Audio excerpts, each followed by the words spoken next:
যেমন একটি রাত প্রায় 11 থেকে 12 ঘন্টা আমরা এশা নামাজ পড়ে ঘুমিয়ে যাই, আবার সকালবেলা আল্লাহ পাকের ইচ্ছায় উঠি।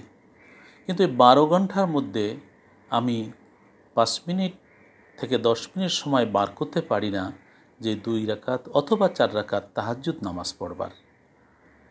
এই 12 বা 11 ঘন্টার সময়ের মধ্যে এই 5 মিনিট যদি 2 বা 4 রাকাত তাহাজ্জুদ নামাজের জন্য ব্যয় করি, আল্লাহ রাসূল সাল্লাল্লাহু আলাইহি ওয়াসাল্লাম বলেছেন, তাহাজ্জুদ যিনি পড়েন আল্লাহ তাকে সৌন্দর্য দান করেন, দুনিয়ার অভাব দূর করেন এবং মানুষের কাছে কখনো তাকে ছোট করেন না।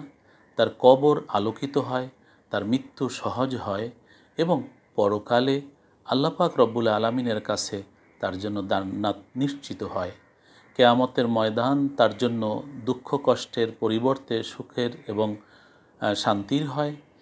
অন্ধকার তার জন্য আলো আল্লাহ পাক রব্বুল আলামিনের পক্ষ থেকে সে প্রাপ্ত হয়।